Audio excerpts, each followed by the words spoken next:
हाय बच्चों, आज हम डिस्कस करते हैं गॉस थ्योरम, सेकंड चैप्टर और सेकंड पार्ट ऑफ इलेक्ट्रोस्टैटिक। अभी लास्ट लेक्चर में हमने क्या देखा था कि इलेक्ट्रोस्टैटिक में कूलम्ब्स लॉ पढ़ा था, इलेक्ट्रिक फील्ड पढ़ा था, फिर उसके बाद इक्वेटोरियल पोजीशन, एक्सियल पोजीशन, ये सब कुछ पढ़ा था। अब इस चैप्टर में और कुछ न्यूमेरिकल भी किए थे। अब इस पार्ट में हमें क्या करना है कि जो उसका सेकंड पार्ट है गॉस थ्योरम, वो हमें यहाँ पे पढ़ना है। सेकंड पार्ट इलेक्ट्रोस्टैटिक का। सो गॉस थ्योरम पढ़ने से पहले कुछ रिमेम्बर पॉइंट इनको मान के चलेंगे हम कि ये आपको याद रखने पड़ेंगे। क्यों कि इससे जो एप्लीकेशन ऑफ गॉस थ्योरम है वो आपको सिंपल वे में पढ़ेंगी। वैसे आप एनसीईआरटी बुक देखें तो उसमें कुछ अलग ही दिया हुआ है। ये थोड़ा सा एक्सपीरियंस के थ्रू हमने ये तैयार किया है कि इस वे में अगर देखें तो शायद आप लोगों को बहुत अच्छा लगेगा गॉस थ्योरम पढ़ के। और गॉस थ्योरम जैसे अभी जो बच्चे पढ़ के निकले हुए हैं उनका रिव्यू ये है कि गॉस थ्योरम डेरिवेशन के मामले में सबसे टफ चैप्टर है। तो इसमें कुछ अलग वे में तैयार ही किया है ये चैप्टर कि इसकी जो प्रिपरेशन होगी कुछ अलग वे में होगी। तो जो गॉस थ्योरम की एप्लीकेशन होंगी उनके कुछ मेथड बनाए गए हैं और ये कुछ पॉइंट हैं जिनको हमें याद रखना या पढ़ के रखना है, क्योंकि ये एप्लीकेशन में बीच में कहीं ना कहीं यूज होंगे। और कहीं ना कहीं अगर ये यूज होंगे तो आपको अगर पहले से आपने पढ़े होंगे तो उस केस में आपको काफी सिंपल पड़ेंगे। और खैर विश्वास है कि आपको गॉस थ्योरम बहुत सिंपल लगने लगेगा, क्योंकि उसके 3-4 स्टेप हैं। उनको अगर आप याद रखें तो कितनी भी कैसी भी डेरिवेशन हो वो आपकी उसी मेथड से सारी डेरिवेशन होगी। डेरिवेशन अलग अलग है लेकिन मेथड सभी के एक जैसे हैं। सो यहाँ पर फर्स्ट वी डिस्कस अबाउट, अभी ये जो नोट में हमने पहले जो लाइन लिखी है वो क्या है कि direction of torque by using. कई बार मल्टीपल चॉइस में ये पूछा गया कि टॉर्क का जो डायरेक्शन है वो हम कैसे पता करेंगे। टॉर्क मतलब डाइपोल मोमेंटम। तो डाइपोल मोमेंट जो होगा, मोमेंटम नहीं सॉरी डाइपोल मोमेंट टॉर्क जो होगा उसको हम किस रूल के अकॉर्डिंग डिफाइन करेंगे या पता करेंगे। तो उसके लिए एक रूल ये है राइट हैंड थंब रूल। आपने ये पढ़ा होगा मैग्नेटिक चैप्टर में क्लास 10th में, तो वही का ये है। तो यहाँ पे सिंपल वे में आपको एक 1 मार्क्स क्वेश्चन इजीली याद हो गया होगा कि जो डाइपोल मोमेंट है या जो टॉर्क है उसको हम डिफाइन करेंगे by using right hand thumb rule. ठीक, अब ये पार्ट होता है गॉस थ्योरम का आपका। तो इसमें जो भी हमने ये लिखा है इसको आपको दिमाग में अच्छे से रख लेना है। 1-2 बार वीडियो देखिए तो आपको बहुत अच्छे से आने लगेगा। और खैर यूट्यूब पे काफ़ी चैनल हैं जो फिजिक्स के काफ़ी अच्छा काम कर रहे हैं, तो उसमें थोड़ा सा अपना भी ये एफर्ट रहा है कि बच्चों तक बहुत कम टाइम में अच्छा डेटा पहुंचे। सो इसीलिए बच्चों को लगता होगा रेगुलर वे में क्लासेस नहीं आती, तो रेगुलर वे में हमारी दूसरी क्लासेस चलती हैं। तो वहाँ पे थोड़ा सा बिजी रहने की वजह से ये इरेगुलरिटी है। लेकिन थोड़ा सा अभी स्कूल में भी काम रहता है तो वो थोड़ा सा कम जब हो जाएगा, कम खैर 15 में 20 में मैक्सिमम, तब स्कूल बंद हो जाएंगे। तो उसके बाद जो आगे का काम होगा रेगुलर क्लासेस का, बस उसके अलावा और कुछ भी नहीं। तो रेगुलर क्लासेस आपकी सारे सब्जेक्ट की चलेगी। सारे सब्जेक्ट इन द सेंस कि क्लास 10th में भी रेगुलर रहेगा, क्लास 9th में भी रहेगा और क्लास 12th में भी रहेगा, 11th में भी रहेगा। अभी लेक्चर लैप्स करते रहते हैं, तो कभी कोई लेक्चर आ गया कभी कोई लेक्चर आ गया, तो वो इस वजह से बच्चों में भी रेगुलरिटी है, वो तो खैर समझ में आता है। तो यहाँ हम देखते हैं इसमें कि इसको हमने बहुत अच्छे से ये तैयार किया है। क्या सबसे पहले आपको क्या देखना है इसमें कि जो चार्ज का डिस्ट्रीब्यूशन होगा वो किस वे का होगा। कि जो चार्ज डिस्ट्रीब्यूशन होगा एनी ऑब्जेक्ट, मेटल, कंडक्टर या कंडक्टिंग रॉड, स्फेरिकल कंडक्टर, कुछ भी जो भी हमें इसमें पढ़ना है। तो यहाँ पे जो चार्ज का डिस्ट्रीब्यूशन होगा, सो वो चार्ज डिस्ट्रीब्यूशन होगा by 3 way. First way is linear charge distribution, second is surface charge distribution, third is last volume charge distribution. तो ये सिंपल है कि एक पहले स्ट्रेट लाइन में चलेगा, फिर सरफेस पे डिस्ट्रीब्यूट होगा और फिर वॉल्यूम पे डिस्ट्रीब्यूट होगा। इसको आप इसी ऑर्डर में याद रखिए, लीनियर, सरफेस, वॉल्यूम। लेकिन इसके जो फॉर्मूले आपको याद रखिए, मेन फंडा है ये पार्ट आपका और इसमें केवल ये वाला पार्ट बस। सो यहाँ पे फर्स्ट हमारा क्या है, लीनियर चार्ज। लीनियर चार्ज के केस में हम क्या करेंगे, लैम्डा, लैम्डा होगा linear charge distribution denoted symbol, so dq upon l, dq is a small amount of charge where dl is a small amount of distance। अब small amount of distance से meaning ये है हमारा, for example हमने ये mark कर लिया, अब इसमें चार्ज हमने यहाँ से देना शुरू किया, तो चार्ज डिस्ट्रीब्यूशन क्या होगा, इस मेथड में होगा, means in this way, means straight line, straight line distribution होगा चार्ज। अब जब स्ट्रेट लाइन डिस्ट्रीब्यूशन होगा तो उस केस में यहाँ पे क्या फॉर्मूला होगा, लैम्डा का। फिर जो चार्ज होगा उसको हम कैसे डिफाइन करेंगे, तो देखो इस मार्कर को क्या डायरेक्ट ही इतना बनाया गया होगा, इसको बनाया कैसे गया होगा, पहले इतना प्लास्टिक यूज किया, फिर इतना किया, फिर इतना किया, फिर इतना किया, और इसको कंटेनर में, मीन्स इसका जो भी शेप कंस्ट्रक्शन रहा उस कंटेनर में पहले प्लास्टिक हल्का सा डाला होगा, ये डाला होगा, फिर ये भरते हुए पूरा हो गया। तो इसको हम समझेंगे कैसे कि लीनियर चार्ज डिस्ट्रीब्यूशन रहा वो क्या रहा, कि पहले हम ले लें, मान लो फॉर एग्जांपल इतनी सी डिस्टेंस ले लीजिए, इस टाइप की, ये हमने इस टाइप की डिस्टेंस ली, तो ये क्या है, dl, small amount of distance, ठीक है। सो dl को इंटीग्रेट करते हुए अब बात आती है कि सर इंटीग्रेशन कहाँ करना और डिफरेंशिएशन कहाँ करना। सो इसका बेस्ट वे है याद रखने का, जैसे इस मार्कर को क्या एकदम से तैयार कर दिया ना, इसको इंटीग्रेट किया गया। इंटीग्रेट मीन्स इसको धीमे धीमे बढ़ाया गया, वो इंटीग्रेशन है। इसके लिए एक एग्जाम्पल हम ये याद रखते हैं कि एक दीवार है, वॉल, तो वहां पे हमने क्या किया, ब्रिक्स के छोटे छोटे अमाउंट लगाए, तो वो है इंटीग्रेशन पार्ट, के ब्रिक्स हमने एक यूज किया, फिर 2 किए, फिर 3 किए, और भी हम ज्यादा करते गए, और सारा अरेंजमेंट निकल के क्या आया, एक दीवार तैयार हो गई। तो वो हमने फुल सरफेस इंटीग्रेशन कर दिया। मीन्स कि अगर हम एक ब्रिक्स का इंटीग्रेशन करें तो उसका आंसर क्या होगा, दीवार। इसी जगह हम डिफरेंशिएशन समझते, देखो एक चीज को आप याद रखना, या तो इंटीग्रेशन को याद रख लो, जैसे हमने ये इंटीग्रेशन बताया, तो इंटीग्रेशन एक बार फिर से हम रिपीट करते कि जब एक ब्रिक्स को हमने इंटीग्रेट किया तो क्या तैयार हुआ, वॉल, दीवार। अब डिफरेंशिएशन का जस्ट अपोजिट केस है कि एक बड़ी वैल्यू दी है आपको, एक बड़ी वैल्यू दी है, उसको डिफरेंशिएट करना मीन्स छोटी वैल्यू में कन्वर्ट करना। अब छोटी वैल्यू में देखो कैलकुलेशन 2 टाइप से होती है, छोटे से बड़े की होती है और बड़े से छोटे की होती है, ये भी वे होता है। तो जब हम छोटे से बड़े की कैलकुलेशन करते हैं, means smaller number change into bigger number, so वो हो गया आपका integration.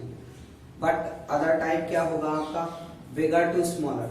So bigger to smaller में हमने क्या बताया था कि एक दीवार है, उसको हमें तोड़ना है, तो हम क्या करेंगे, एक एक ब्रिक्स निकालते जाएंगे। तो जो एक ब्रिक्स निकाला है, उस पूरी दीवार का जो एक ब्रिक्स हमने निकाला है, वो है डिफरेंशिएशन केस। ये सिंपल वे में समझ में आया होगा। देखो ये video very very most important video हम मान के चलें, क्योंकि हमें भी ये लग रहा है कि अगर ये डाटा आपके दिमाग तक पहुंच गया तो आपको ये चैप्टर बिल्कुल सिंपल लगने लगेगा। क्योंकि बच्चों को क्या है, मेन डेरिवेशन, और सबसे ज्यादा टफ डेरिवेशन तो खैर 11वीं क्लास में आपने पढ़ी, लेकिन इसमें सबसे ज्यादा टफ वाला केस क्या बनने वाला है, इंटीग्रेशन। तो यहाँ पे इंटीग्रेशन का हमने एक मेथड बताया आपको कि हम smaller value to bigger value जब हम चेंज करेंगे तो उस केस में हमें इंटीग्रेशन करना, और आपको परेशान नहीं होना। छोटे छोटे मेथड में हम कितनी भी बड़ी डेरिवेशन देखना इसमें कर लेंगे और आपको सिंपल लगेगा। बस आप चैनल के साथ बने रहिए और सब कुछ आपको सिंपल वे में आने लगेगा। हाँ, ये जरूर है कि आपको लगता होगा कि कैसे सीखेंगे, तो आप साथ में बने रहिए, आपको सब कुछ आएगा समझ में। अभी जैसे हमने इंटीग्रेशन डिफरेंशिएशन बताया, सिंपल वे में आ गया होगा। कुछ बच्चों को आता होगा तो उनको भी थोड़ा सा और जो भी डाउट होगा वो भी क्लियर हुआ होगा। ये हो गया। मैथ साइड वालों को तो कोई प्रॉब्लम नहीं। सबसे ज्यादा टफ ये चैप्टर होता है बायो वालों को। तो इसमें अभी हमने क्या बताया, इंटीग्रेशन डिफरेंशिएशन। अब इसमें ये फॉर्मूला याद रखना आपको, क्या कि lambda is equal to D Q upon D L. Lambda is equal to D Q upon D L, और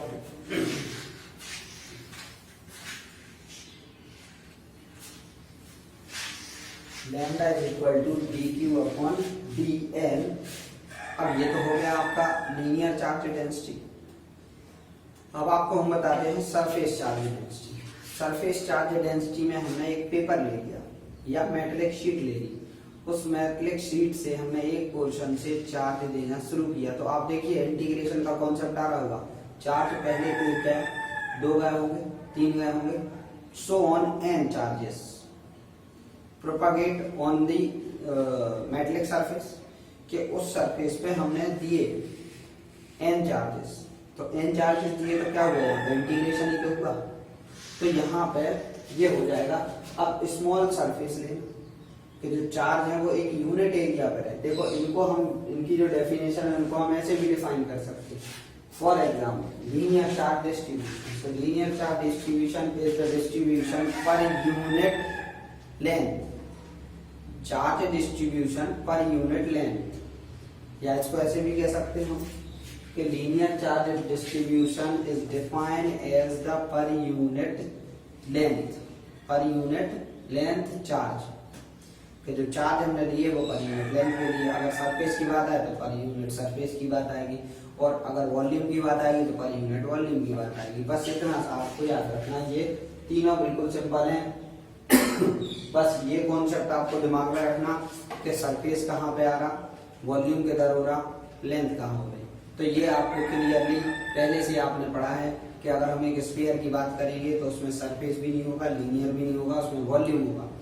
अगर एक मेटलिक इनफाइनाइट लॉन्ग वायर की बात करें तो उसमें लीनियर चार्ज डिस्ट्रीब्यूशन होगा और सरफेस भी हो सकता है। ठीक है। अब वॉल्यूम क्यों नहीं होगा, क्योंकि इनफाइनाइट लॉन्ग है तो उसमें हम वॉल्यूम डिफाइन नहीं किया। ठीक है ना।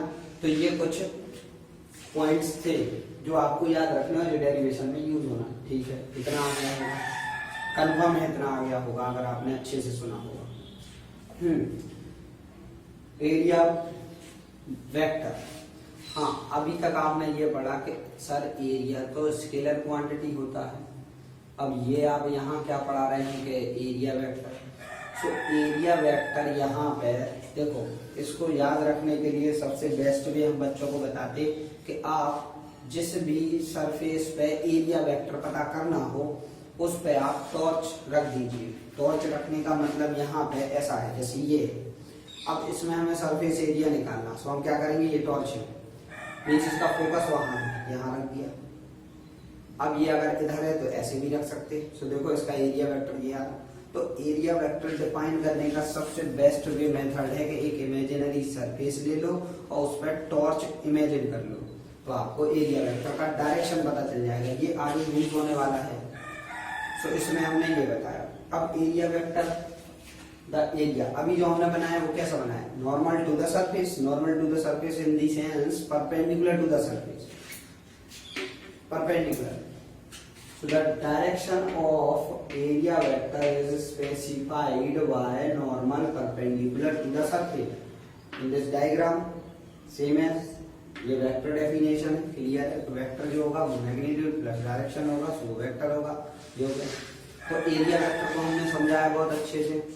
अब देखो एरिया वेक्टर का आगे क्या क्या यूज होने वाला है, इसका हम थोड़ा सा व्यू दे देते हैं कि जब एरिया वेक्टर का यूज करेंगे आप तो उसमें आपको फील्ड के साथ डायरेक्शन लेना। किसके साथ, फील्ड के साथ एरिया वेक्टर का डायरेक्शन, ये याद रखना। कभी फील्ड के साथ एरिया वेक्टर का डायरेक्शन होगा परपेंडिकुलर, कभी फील्ड के साथ एरिया वेक्टर का डायरेक्शन होगा पैरेलल। तो ये दो केस याद रखने। अब एरिया वेक्टर मतलब कि आप ये चीज समझ लो कि जैसे हम कैमरे को देख रहे हैं तो जो आई साइड रेज हैं, मींस आई साइड से जो निकल रही है, आई से जो रेज निकल रही है वो है एरिया वेक्टर। अब उसी का फोकस हम यहाँ पे ऐसा है, सो अभी हम ऐसा करते हैं तो एरिया वेक्टर चेंज हो गया। अब चेंज हो तो गया है लेकिन भाई फील्ड तो यहाँ से आ रही है ना, फील्ड यहाँ से आ रही है, एरिया वेक्टर ये है, तो इनमें क्या हुआ, कुछ ना कुछ कनेक्शन हुआ विथ एंगल। सो अभी वो कॉस वाला कॉन्सेप्ट आएगा तो उसमें आपको ये सिंपल पड़ेगा समझने में कि ये कैसे होगा। ठीक है, ये हो गया। उसके बाद आता है फ्लक्स। फ्लक्स आपने ऑलरेडी पढ़ा हुआ है क्लास 10th में। फ्लक्स चाहे मैग्नेटिक फील्ड का फ्लक्स ले लो और चाहे इलेक्ट्रिक फील्ड का फ्लक्स ले लो, दोनों एक ही। इलेक्ट्रिक फील्ड मीन्स ये है कि उस कंडक्टिंग सरफेस को, means in the electric field where the conducting surface is placed, the electric line और the magnetic line pass through that surface, कि उस सरफेस से जितनी भी इलेक्ट्रिक लाइन और फोर्स पास करेंगी वो उस सरफेस के लिए फ्लक्स लाइन होगी। Flux linked with the surface, flux linked with the surface. मान लो यहाँ पे हमने एग्जाम्पल में ये ले लिया कि ये एक मेटेलिक रॉड है, इस मेटेलिक रॉड पर 50 नंबर ऑफ लाइन कोलिजन कर रही है, टकरा रही है। टकरा के भी पासेस थ्रू वाला भी केस है, पेनिट्रेट जो बोले तो वो भी हो सकता। तो यहाँ पे फ्लक्स अमाउंट कितना होगा 50। अब इसको कैलकुलेट करने के लिए आपको ये लाइन नहीं दी जाएंगी, आपको कहा जाएगा इसका एरिया, शीट का एरिया और इलेक्ट्रिक फील्ड।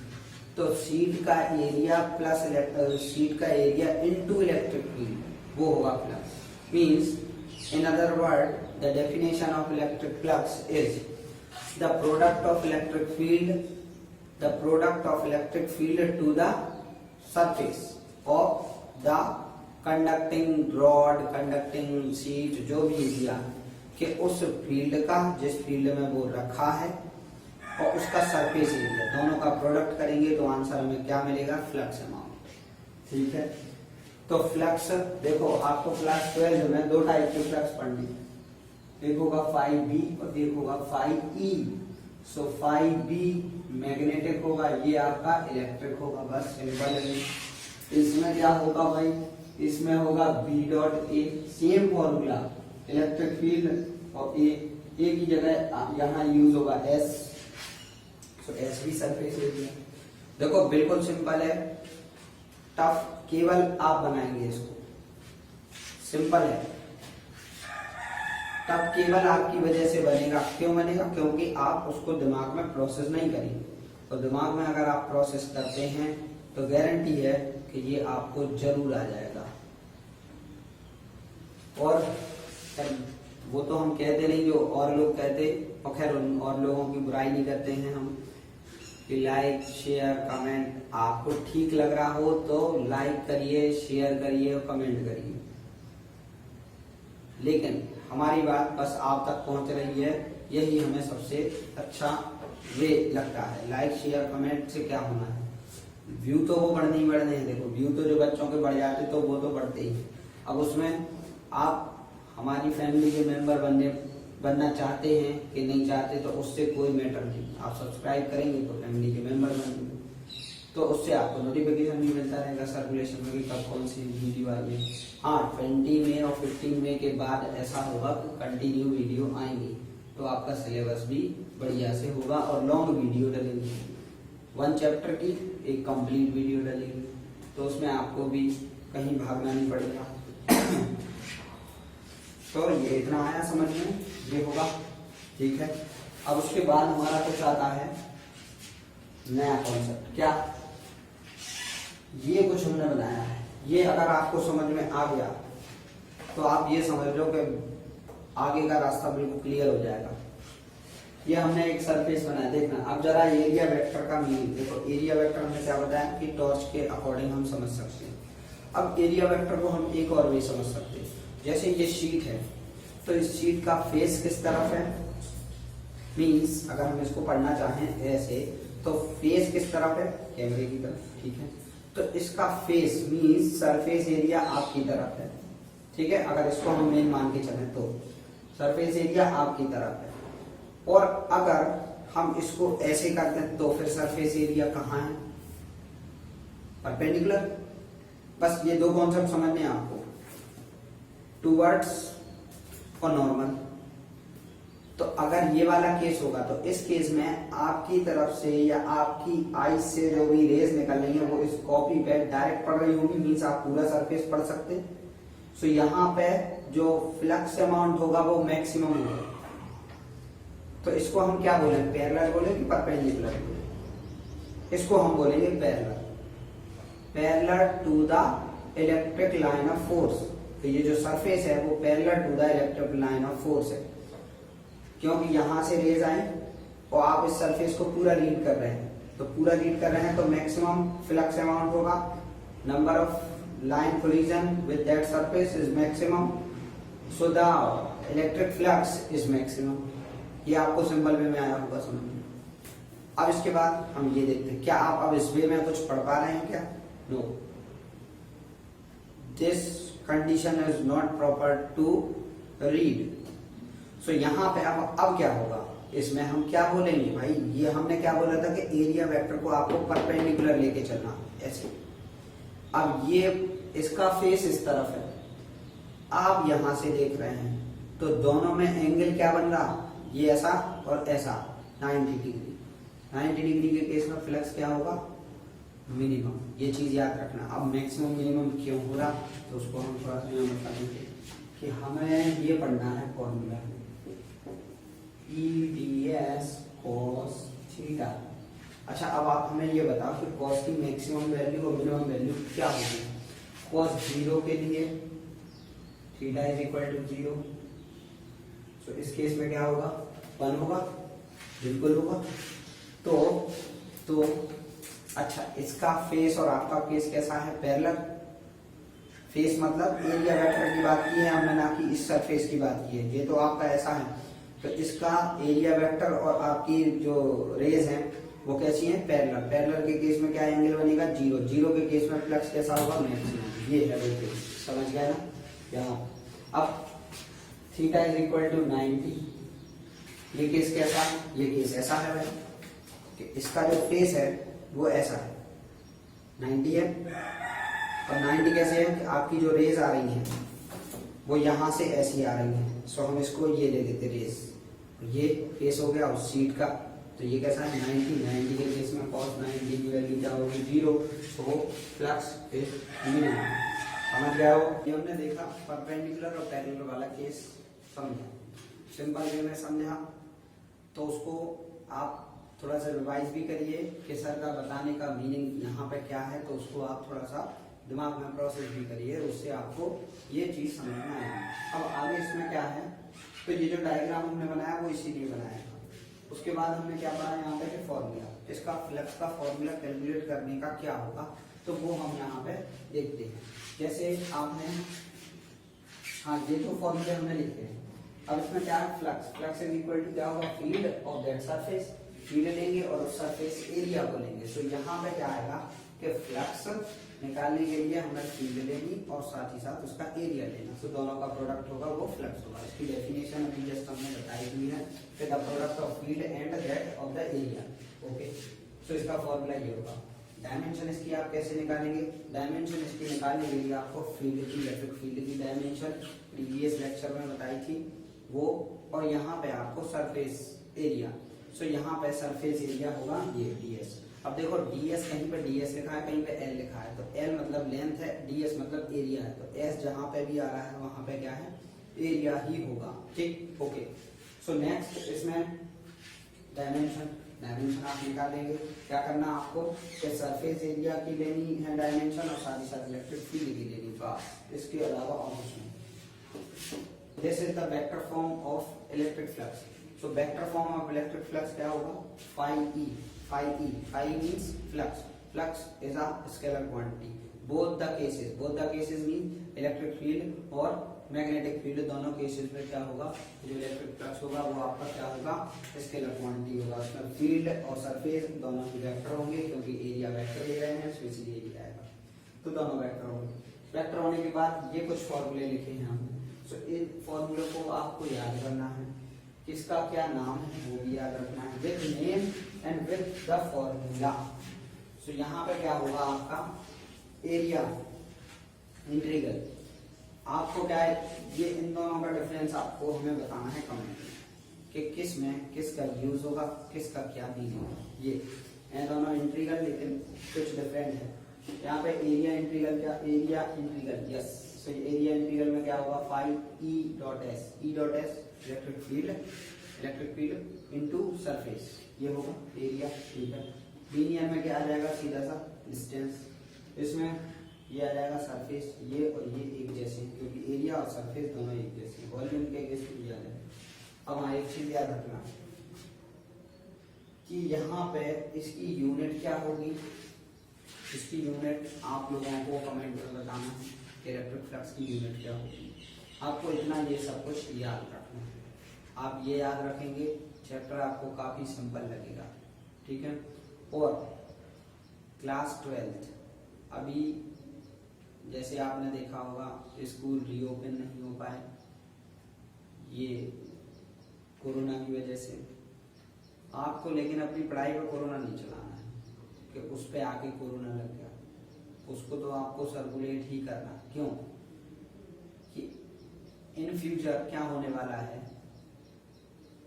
कि कोरोना अभी है, अब ऐसा तो है नहीं कि हमेशा ये बना रहे, अभी है, कुछ टाइम बाद ये खत्म हो जाएगा। क्या पढ़ाई खत्म होगी, क्या पढ़ाई खत्म नहीं होगी, केवल कोरोना खत्म होगा।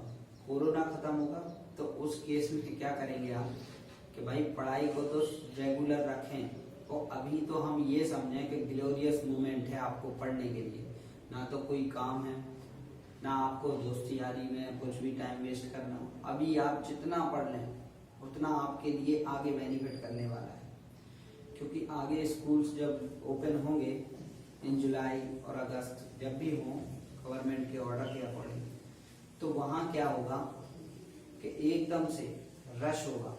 रश किस चीज का, आपको एकदम से असाइनमेंट दे दिए जाएंगे, प्रैक्टिकल करूंगा, प्रैक्टिकल फाइल्स होंगी, और कई सारे ऐसे काम रहते हैं कि जिसमें आप उलझे रहेंगे, तो पढ़ाई के लिए आप बिल्कुल भी टाइम नहीं निकाल पाएंगे। अगर अभी आप ये है कि मान लो 12 चैप्टर या 13 चैप्टर जितने भी यूनिट्स हैं आपकी क्लास 12 में फिजिक्स में, हाँ ये भी नहीं है कि भाई एक ही सब्जेक्ट हो, और भी सब्जेक्ट है, मैथ भी है आपका, फिर उसके बाद बायो वालों का बायो है, और इंग्लिश, हिंदी, फिर केमिस्ट्री, तो ये कई सारे सब्जेक्ट हैं। टाइम टेबल के अकॉर्डिंग आप पढ़ाई करें, और उसमें टाइम वेस्ट बिल्कुल भी ना करें, क्योंकि टाइम तो वेस्ट हो जाएगा, वो कोरोना खत्म हो जाएगा टाइम वेस्ट के साथ, लेकिन पढ़ाई कभी खत्म नहीं होने वाली है। ये चीज आप याद रख लें, और ये चीज आपको हमसे अच्छा पता है। हमारा तो ये है कि हमेशा से यही चलना कि फिर क्लास 12 पढ़ाएंगे, फिर क्लास 12 पढ़ाएंगे, 11 वालों को पढ़ाएंगे, 9th 10th वालों को पढ़ाएंगे, तो क्लास हम लोग की तो वही चल रही है। हम लोग की क्लास में कोई इंक्रीमेंट नहीं हुआ, लेकिन आपकी क्लास में हर साल एवरी ईयर इंक्रीमेंट हो रहा है। तो नई क्लास के साथ नई प्रॉब्लम्स, तो उन प्रॉब्लम का सॉल्यूशन आप ही हैं। अब ये बात अभी नहीं आएगी आपको समझ में कि सर ने ये बोला कि इस प्रॉब्लम का सॉल्यूशन आप ही हैं, ये थोड़ा सा जब आप बड़े होंगे तब आएगा समझ में, क्योंकि हमारे टीचर भी हमसे यही कहते थे कि सारी प्रॉब्लम की जड़ आप ही हो। तो आज हम ये कह रहे हैं कि सारी प्रॉब्लम की का सॉल्यूशन आप ही हो। अगर आप ही रेगुलर वे में टाइम टेबल के अकॉर्डिंग चलते जाएं, तो आपका सिलेबस और चैप्टर बहुत सिंपल वे में हो जाएगा, ना तो उसमें टाइम लगेगा, ना उसमें ज़्यादा टाइम वेस्ट होगा, प्रॉपर टाइम में हो जाएगा। तो यही है हमारा कहना आप लोगों से कि आप बढ़िया से अपना पढ़ें। कई सारे चैनल्स हैं यूट्यूब पे जो बढ़िया बढ़िया पढ़ाते हैं, कुछ यहाँ से भी डाटा हम देते हैं जितना हो सकता है। तो ऐसे कई सारी कंडीशन आपके साथ, पॉजिटिव सब कुछ है, लेकिन नेगेटिव आप ही हैं केवल, कि उस मेंटेलिटी को आप अच्छे वे में अगर यूज करें तो आपका सब कुछ पॉजिटिव होना शुरू हो जाएगा। तो आपको रेगुलर वे में पढ़ाई करनी है, टाइम को वेस्ट नहीं करना है। देखो टाइम इतना है कि उसमें आप मस्ती मजाक भी कर सकते और पढ़ाई भी कर सकते, क्योंकि आपको कहीं जाना नहीं है, कहीं किसी से मिलना नहीं है। आप बढ़िया घर पर रहें, हेल्दी रहें, पढ़ाई करें। ओके, बस यही हमारा आपसे कहना है। ठीक है, ओके।